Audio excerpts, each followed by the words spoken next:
Well, hey, and welcome to the Becoming Better podcast. My name's Nate, and I'm so glad you're here. On today's episode, Josh, David, and I sit down and we discuss Sunday's message. We go over a little bit more deeper in Josh's message, and we answer a few questions, and yeah.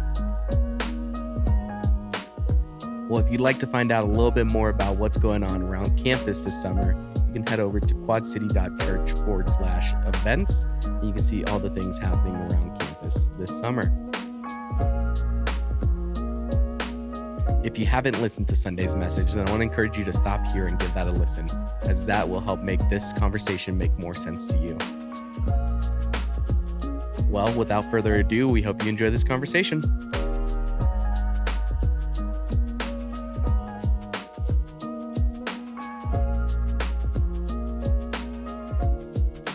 Hey, how's it going, guys? I said that weird. Yeah, it was different. It was. It was different. Yeah. Let's take it from the top. Yeah. Hey, how you guys doing today? There it is. Yeah. Found it. There it is. Yeah. It's Monday. Good. It is Monday. After a holiday weekend. After a holiday Yeah. weekend. Yeah. Yeah. Which threw me off before we jump into what I want to talk about. Yeah.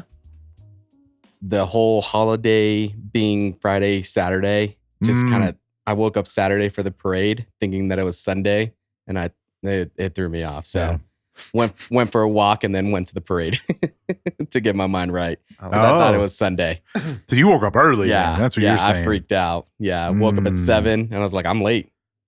Like, nobody's called me. That's So, the worst feeling in the world, yeah. too, to wake up and feel like you're late. Like, Yeah. oh. All of my bad dreams are either I woke up late for work or I get the portable campus. The countdown is on the screen, but nothing's set up. Oh, We yep. can't actually start yet. Yeah. Do we need to run your dream through chat as well, sir? we might. It's cool. I know my issues, man. Yeah, you could just don't dream. That's Yeah. what we talked about last That's- time. That's yep. just a glorious day.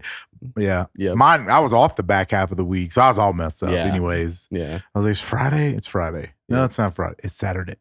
It's Friday. It's you know. I So- feel it, man. I took the whole week off. So it was like every morning I woke up going, what day is it? What day is it? What Yeah. day is this? Yeah. Let's So- not miss Sunday. All right. That's So it. my question for you guys is Ooh. today is if you could be on a reality TV show game, which game would you be on? Forge and Fire. No question. I had that one loaded in the chamber, man. I don't even have to think about it. I know nothing about how to smith, but that's the one I want Yeah. to be. Okay. Is that the guys who make like the swords? Yeah. Yeah, I've seen that one. And We they- got into that for a little bit. Yeah. I mean, I would assume I'd have time to prepare, maybe. If not, okay, we'll just wing it. It'll Yeah. be fine. Interesting. I won't kill myself. What steel would you use? Well, W2 is a good tool steel, Yeah. right? Yeah, 5160s. Yeah. Got a nice tensile strength to it. I have a bunch of brain nonsense about. I've watched so much Forge and Fire. It's ridiculous. I mean, it's one of those things that I'll keep on like in the background and just listen to it. Interesting. Okay. Mhm. So we're talking game show Yeah, kind of all of it. or we're talking reality TV. But Well, I was thinking reality TV as well, and I was trying to think of what I would I want to be on. I think you'd kill it in Big Brother, man. I think so feel too. like you would Yeah. rule that house. Yeah. interesting. Huh. So, Interesting. He's just a good time guy. Yeah. Hard to dislike, Nate. That's true. Yeah.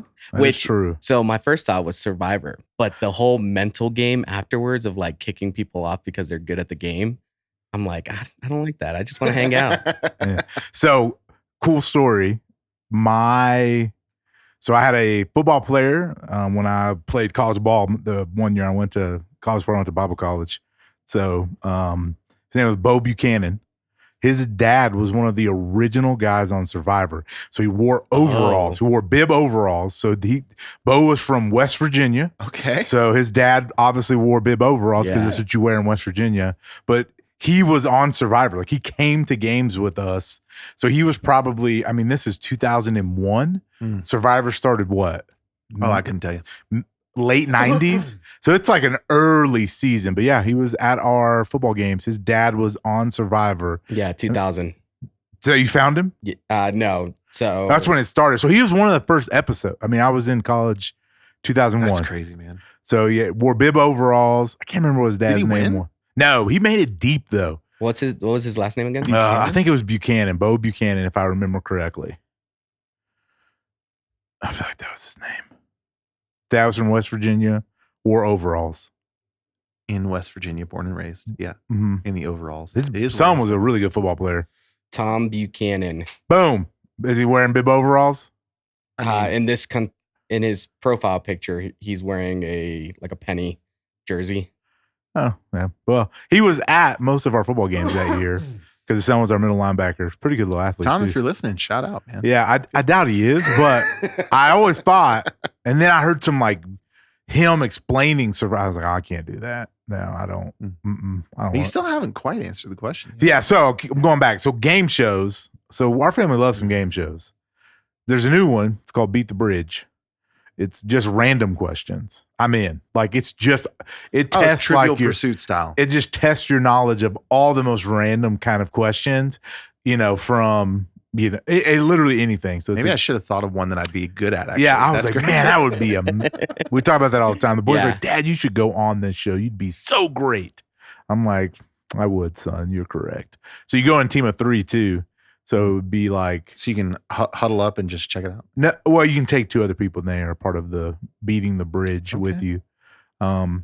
But then just reality TV. I always thought growing up I wanted to be on the Real World Yeah. when real people, Yep. but then I was like, I don't know if I want to live with that many crazy people. Yep. It always seems like there's just so much drama and just That's the show, right? that's it what was. they That look was the for. one that kicked it off. The basis of reality television is a house full of people who don't exactly get along. Now, forcing them to figure it out. for sure. Now, one of the reality TV shows that I would like to be a guest on, I don't want to be a person who is on the receiving end of the shenanigans, is Catfish. I love that show, man. Oh yeah. I love it. I want to hang out with Neil. Yeah. I want to be like, dude, Neil, let's get him. Yeah. I watch it. When you watch the early seasons, it's crazy because we've come so far Oh my god. with technology. Yeah. So far with technology. you can but make an AI person to be your But character. now I'm like, bro, if they don't hit you up on that camera phone, bro, they can't be real. Yeah. Their phone ain't broke. Yeah. That camera not broke. Yep. I'm like, in 1997 or 2003, I go, yeah, there probably wasn't a thing. I get that. The chatting, there was no pictures being sent, all those things. Back on there's AOL some Instant Messenger. There's Yeah. some crazy ones Yeah. that in the beginning years that I'm like, I'm in. But nowadays I'm like, how you still being Catfish? This feels kind of foolish. So I would like to just be he brings on guests to do it with them. Yeah. They're all famous, but Yeah. I want Machine Gun Kelly was on there. He got so mad. He was so upset. That's the kind of person I would be. I would be hurt, mad like at a crazy person. Yeah.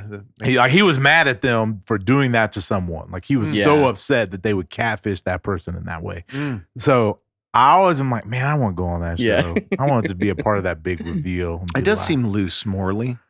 Just the, oh, it's a horrible show. Yeah. But like I said, that's the one I watch, and I'm like, I could do that. let me do this. Yeah. I could. Yeah, but I'd rather be on just a game show and win. Yeah. If we're talking just game show, it's Double Dare all day long. Take me back to 1990s Nickelodeon and put me on Double Dare. Yeah. I would crush Okay. it. Crush Double Dare. And, Pressure Luck is pretty fun too. The no whammies. Yeah. So, Yeah. but yeah, some of that reality TV, I just don't know if I'm. It's really formulaic. I like Yeah. the stuff where there's some level of competition that requires excellence So- and not just necessarily luck or manipulation. Yeah. So right? one of the Yeah. ones that we watch is the Barbecue Showdown on Netflix. Mm. Yeah. Now I could get down on that. There's some I feel like There's I could. art. involved. Yeah, I feel like Yeah. I could do that. Yeah. I'm like, man, this is fun. Cooking with a file cabinet. Yep. Smoking a brisket in a file cabinet. All right, let me see if I Yeah. can do this. So lead-based. that is, if you're talking a skill, I'm like, okay, maybe I think I could, but I do wonder, can I prepare? Do I study? Because if they do certain cuts of meat, Yeah. I'm out. I don't do certain Yeah. cuts. I do the big ones. But Mhm. if there's something specific, I may.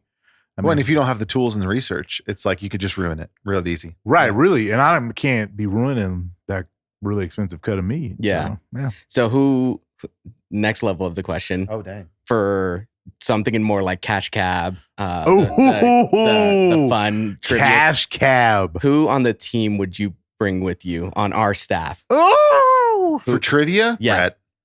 Yeah, Brett. He knows he knows everything. It's fine. I don't. He didn't even have to listen to this to know he already knows everything. Yep. So, yeah, I'm a tag Brett. Yep. Who else? all right. So the Beat the Bridge is interesting because you can bring two people. Yeah. Okay. And it is random knowledge. Like Yeah. there was one, it was like famous paintings, and then it's like musicals. Yep. Like name this musical, and then it was name these football teams. I mean, Yeah. so it is like Ooh, in the ran- same one, you Like- gotta have a breadth of Y- teaching. Yeah, you got to just Yeah. have people. So I need somebody. There's always TV and music Yep. and food, like all kinds of crazy stuff. Yeah. So we need like a wide range of Yeah. knowledge, and you need some like pop culture Yeah. knowledge too. That's the part of it. And then there was like geography. One of the questions was geography. Oh, dude, it's such a fun show to watch. It's brutal. Yeah. So I have to check that one out. I do love trivia just in general, but Yeah, I got real burnt out on the like Who Wants to Be a Millionaire style. Like So it's one not that- question nonsense. Yeah. Yeah, it's it's like 12 questions and they give you 2 answers, or they Okay. give you 3 answers. Yeah. And It's multiple choice. it's multiple Yeah. choice. Oh, that's a game changer. Yeah. Yeah. Yeah. Okay, So that opens it up. Jason has a lot of random knowledge. does. He does. So that's what we need. I need people who are a little older. Yep. Like I don't know if I can be taking them youngins. No. Jack of all trades. Yeah. I need somebody who doesn't get worked up in pressure. Yep. They stay pretty. Because Jason's out, is what you're saying. Yeah. Nah, I think we can roll with Jason. No, Jason. Yeah. No, he keeps a level head, but he gets worked up. So you got to be, Yeah. you got to be more specific. What you mean? Kenny feels like would be a perfect choice to take on a game show. I was gonna say. That dude has a lot of random knowledge in Yep. his, Absolutely. like the movies he quotes Yep. and the music Yep. and the maybe it's Kenny. Maybe In I'm case thinking- you're wondering, there's other than the sports, there's a little bit too much spillover between me and Ken with the movies and music quotes. We end up, true. it's the same stuff. the always, musicals though. There was when it was doing musicals, I was like, oh, I'm not gonna do very good at this category. It was like the characters or the famous songs in a musical, and I was Yeah. like, "Pfft, I'm out. Yeah. Like I didn't know any of them. It was like I got the Hamilton one. Yeah. That was it. I I literally got your did. back on musicals if you can handle sports. I got it all. Yeah. They did this NFL teams. I was like, they did stadiums. Yeah. I was like, I got this. Easy. Oh, boy. Sold. So yeah, I would. Ken, I feel like Ken would be. He's a little older. Yeah. I say got a lot of random knowledge in that Yep. brain of his. So what about you, Nate? Yeah. I think I would for sure Brett, and then I think Anthony Mercadante. Really? I think Anthony could convince them that a wrong answer is right. Yeah. No, but I mean, have you thought of it this way? Yeah. Just big smile. You know what, Anthony? I haven't. Yeah. And I think you got it then. dude, we should. Do they do any like team trivias in Prescott? The Raven does. Oh, we need to go. Yeah. We need to go with like 2 That teams. legitimately Yeah. feels like a decent staff outing. It does. And Heward, having Heward involved in it would be just, Yep. oh, we could have some fun. Mhm. We should, or maybe we pair up in one of our next staff There you go. things and have random questions. And we got to make it weird pairings too. I feel like we discuss the pair. We don't let people choose. No, you gotta. or just randomly out of a hat. Oh yeah, there's that one too. Maybe we can get somebody to host a trivia game night for our team. Yeah. We just Hey, if do you're in the greater Prescott area, you host yeah, crazy trivia game nights and Just are with- listening to us for some reason. yeah, Yeah, just come on in. random things. Reach out to the office. Reach out, see what we can do. So let's see if you can set this up for Yep. us. We'll get you all the technology. We'll get you a mic. We'll have a good We'll time. get you set up. We will. So Jason will have all the Coca-Cola that you can drink at the time. Amen. Yep. So awesome. Well, let's jump in after that. Josh, you got to speak this last week. Killed it on your time. Good job, man. And I think overall you really did a good job at breaking this down for our people. So David, you got to hang out in Prescott behind Mhm. the board. So what'd you see? What'd you hear? What stuck out to you? Yeah, a couple of things, man. I love the change of perspective, right? So Mhm. I mostly lead on Sundays, so I mostly have the stage out perspective and get to see the room that way. Loved getting the behind the people perspective of like watching our congregation engage in a different way for me. So that was cool. It was great to hear the room, kind of look at things from the perspective of somebody who's walking into the room. That's good for us as we're trying to evaluate things, but that's sort of behind the scenes. I think overall, Man, one of the things I walked away with this weekend was just gratitude for the church, right? And I don't just mean our church. I mean, our church is great, but I mean gratitude for the church in general, right? He was Paul speaking into every complex relationship that we could possibly have, right? And then the example of Philemon and Onesimus, and right, the complexity of that relationship, and him still pressing in and explaining how to navigate it and why we navigate it because of the blood of Jesus. And like, I was just grateful for that. I have plenty of difficult relationships, as everybody does, and so that reminder, like, and it's under the banner of Christ, right? There is no distinction. There's no distinction, man. We have to figure this stuff out. Yeah. So I like that. Walked away with that. Thought you handled the text really well. Really liked how much time we spent in Philemon, because we had talked about going through that whole book, right? As part of the Rise and Fall series, and this is just, I think, the best way to fit that content in the context of the text we were in. So yeah, it was great, man. Had a good weekend. Yeah. I loved your challenge where it was kind of the beginning of your message where you asked the question, where in your life have you let the gospel lower your standard, where it was meant to raise it? And I think, I think for all of us, it's a good question to ponder on this week of just, is my life truly, and especially with this weekend, is my life truly showing the gospel through everything that I'm doing? And the biggest thought that I had was me personally at the parade, just hanging out and like being there. Was I doing anything that wasn't showing the gospel in the way people were seeing me? And obviously I could say for sure that I didn't do anything crazy, but more so thinking through, okay, that's one instance, but is there anything else this last year that, if anybody saw, would say, I don't want that, whatever that guy believes, and it's so easy to allow that to drag us down and say, well, it's not that bad, and continue on with our lives. So I thought that was a good challenge and a great way to just ponder on, am I failing in any of that? And then also bringing it to my discipleship group of like, hey, like this is where I'm falling short. Right. Yeah. And the context is very much in the working aspect, which I know a lot of people do their own work or in their own business. And there is times that it may be tempting to cut corners or extend grace, or expect them to extend grace. I think Paul would just say no, or maybe you work for a Christian. Your boss is a believer. Or make excuses, right? And you're like, they won't be that mad at me. I can slack off or take advantage of our relationship in Christ. But again, I think Paul would say, hey, no, that's not what we do. Yeah. Like we don't do that. We don't take advantage. And again, even more so if your boss is to your point, your boss is an unbeliever.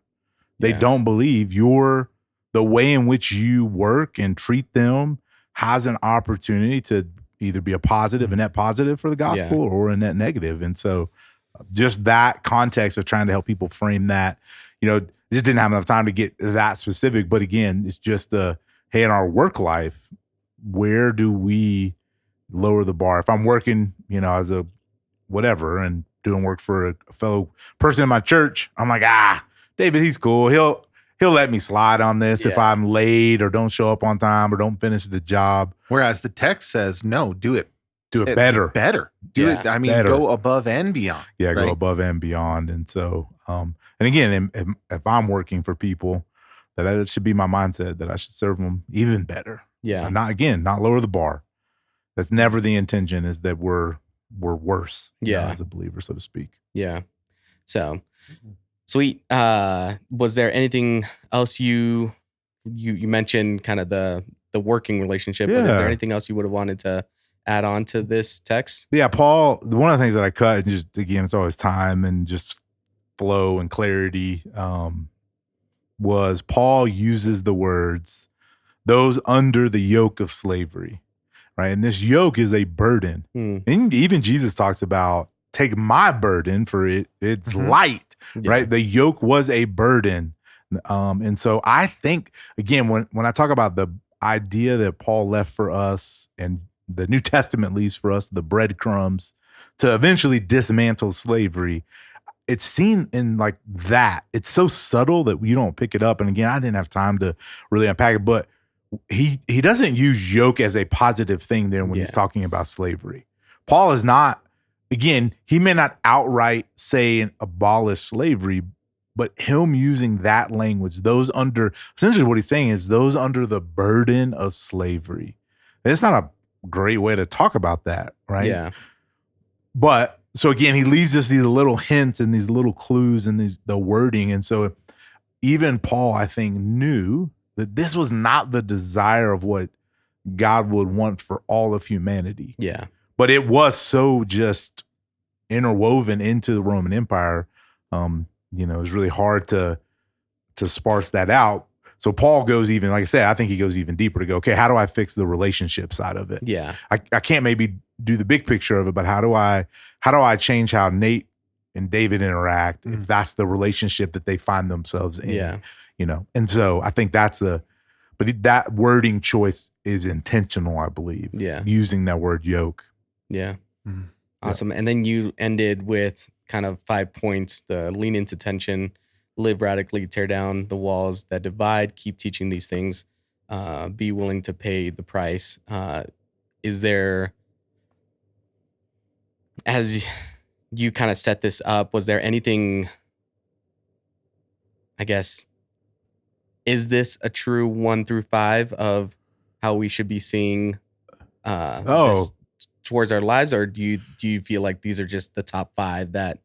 Yeah, I was just trying to, again, reframe, help people go, hey, what are the things that, we kind of pulled out of this? We start with the first part was just we usually hear this.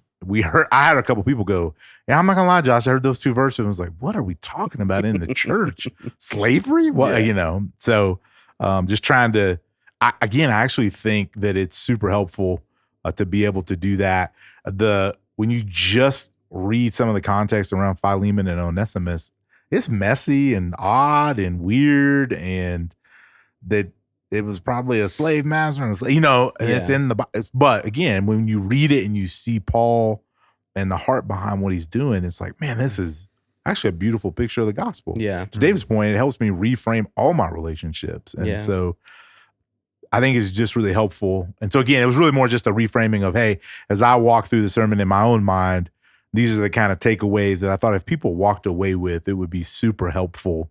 And then the last one was just, for me, again, a great bridge into, well, Paul, of course, would fight for reconciliation. Again, I would pull in, 2 Corinthians chapter 5, that we've been given the ministry of reconciliation. Like that's actually what Paul says, that we've been given the ministry of reconciliation, that God reconciled us to himself through Jesus, and now we have been given that same ministry. And it's going to cost us. Yeah. We have to be willing to pay.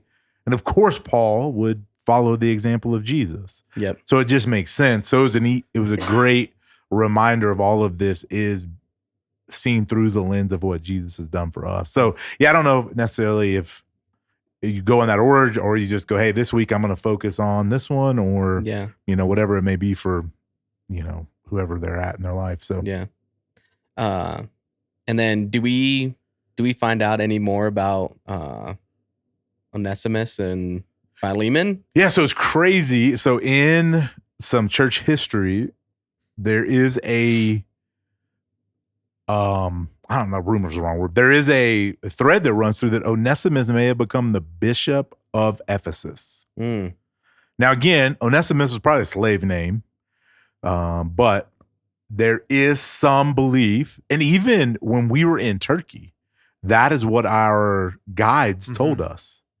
And they're not Christians. They're Muslim, right? Yeah. But they said that Onesimus becomes the bishop of Ephesus.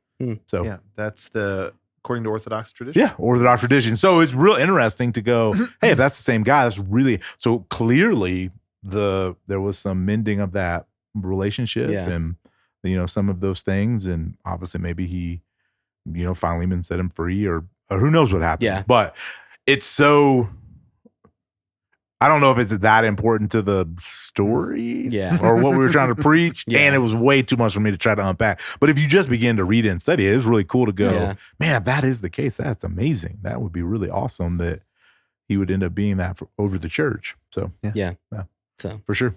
sweet. Well, is there anything else you want to add? I don't have anything. I talked for 35 minutes. Yeah. So plenty of time for me. I don't know, David, do you have any thoughts? Yeah, it was one of those passages, one of those weekends where it was like, I didn't leave with new questions. Yeah. Right. And we even talked a little bit about that in the conversations at Pastor's Point. It wasn't like we left the service going, man, I wonder what I'm supposed to do with this. Right. Mhm. Right. It was more of okay, am I doing this? Mm-hmm. In what ways do I need to get better? In what ways am I failing? All that stuff. And then how should this impact the immediate right now? Like what is some kind of change I can immediately make? So I didn't leave with a lot of stuff up in the air other than like the good conviction of, man, when we're called to do something in the word, we just got to do it, man. It's like, it might be real tough and it's probably going to be. It might feel unjust. This is the other thing. It's like, there's justice is a beautiful thing. And ultimately all justice is in the hands of God, right? When we want mercy more than we want justice, but like when we see injustice in the world or when we're called to something that doesn't seem just, sometimes something rises up within us. And there can be a righteousness to that, but sometimes there's also just a selfishness to that. Mm-hmm. I am being treated unjustly, or shouldn't this person have to do this thing, not me? Like, and that, even if it's true, does not create an excuse for us. If the word has called us to reconcile, for example, that's a great example. And we have been wronged.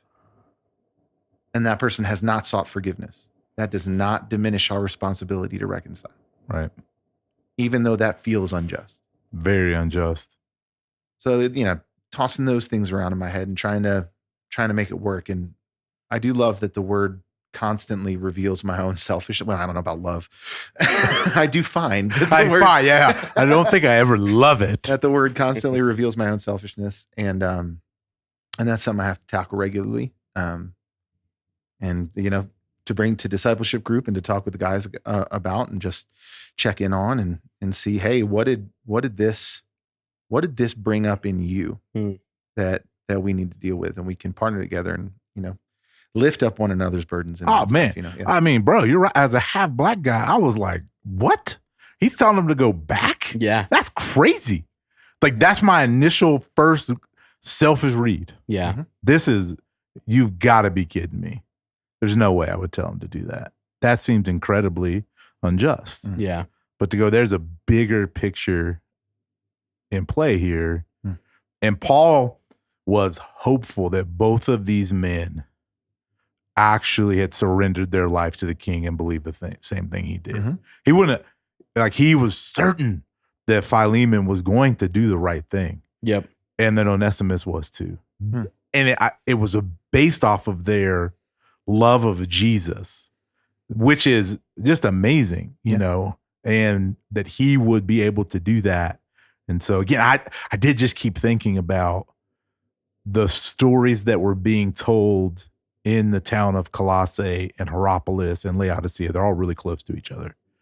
And it's not like we're talking millions and millions of people. No, it was like definitely, you know how word gets around Prescott stuff, right? Yep. It definitely had to happen that way. They heard of this story.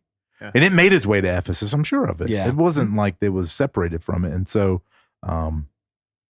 just that was the picture in mind is, I think Paul knew that.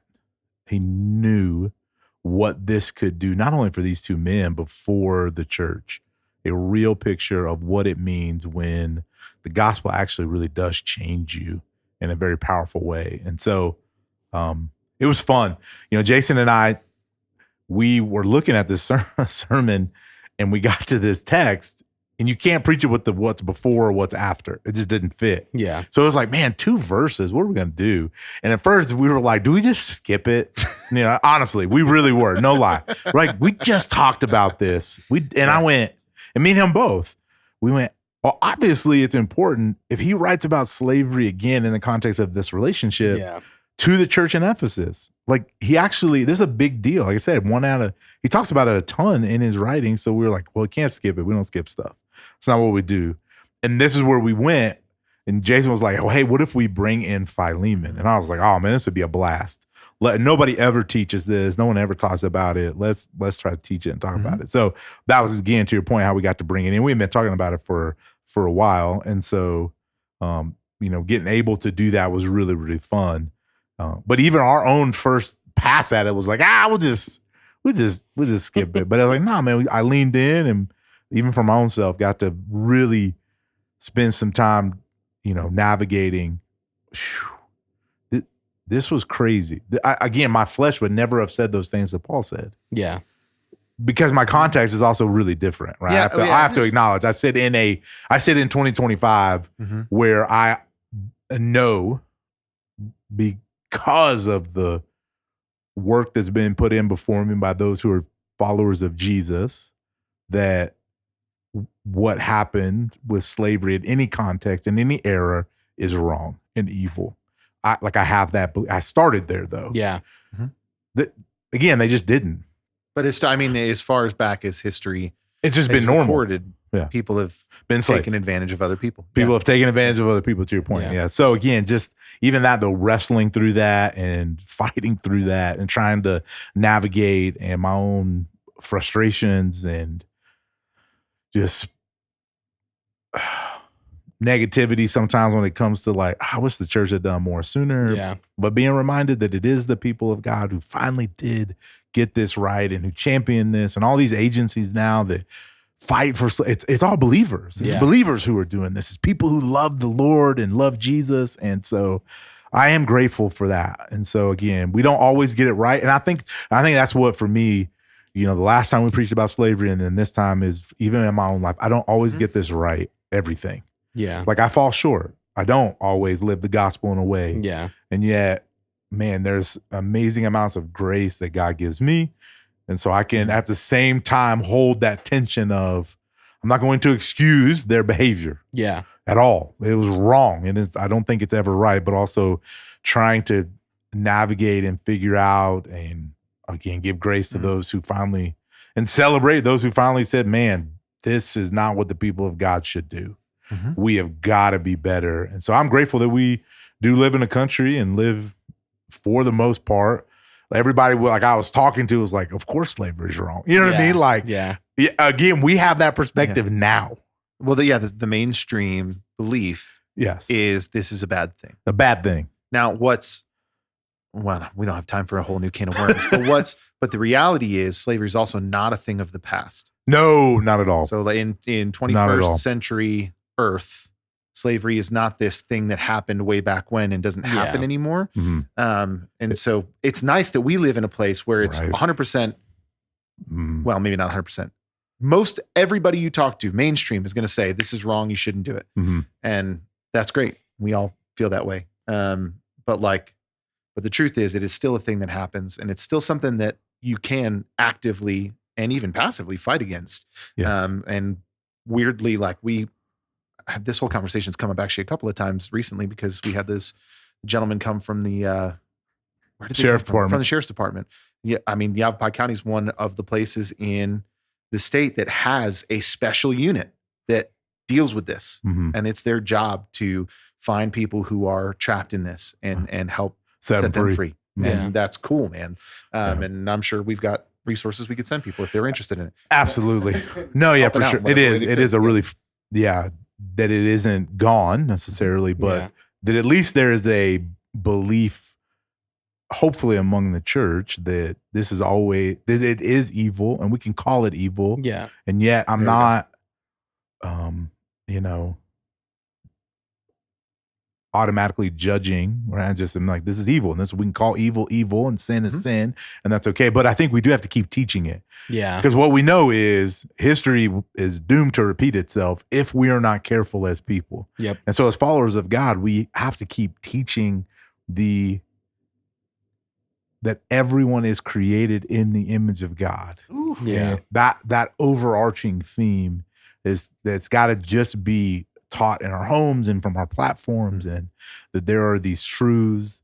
And when we don't, again, what happens is God's name gets slandered Yeah. when we're not the people who we've been called to be. And so I get it when there are people, and again, I have family who now they're not all about the church and all about Jesus, because again, they grew up in a time when people who claimed to love the Lord were living and acting in a certain way, Yeah. especially towards their race of people. And so I get it. I understand. And so trying to balance those tensions. And so for us, it matters greatly.